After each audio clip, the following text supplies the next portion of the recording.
అవ్వ సర్పముతో ఏం అబద్ధం చెప్పింది? అవ్వ ఏమందంటే, దేవుడు మీరు చావుకుంటున్నట్లు వాటిని తినకూడదనియు. అదెవరు చెప్పారు? దేవుడే చెప్పాడు.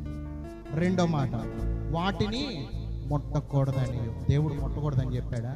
చెప్పలేదు. అక్కడే ప్రారంభమైంది అబద్ధం. హల్లెలూయా, హల్లెలూయా, హల్లెలూయా. ఏమని చెప్పింది అవ్వ? ముట్టకూడదు, తినకూడదని. తినొద్దని దేవుడు చెప్పాడు, ఓకే.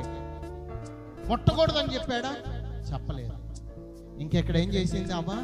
ఇంకా తన మాటలను కలిపి సర్పంతో చెప్పాడు.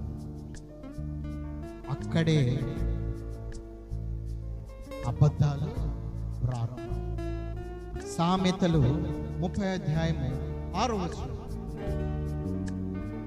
ఆయన మాటలతో ఏమీ చేర్చకుము, ఆయన నిన్ను గద్దించునేమో, అప్పుడు నీవు అబద్ధికుడు వగుదువు. హల్లెలూయా, హల్లెలూయా. ఏమంటున్నాడు ఇక్కడ? ఆయన మాటలతో ఏమీ చేర్చకుము. నువ్వు చేరిస్తే అప్పుడు అబద్ధికుడు అయిపోతావు.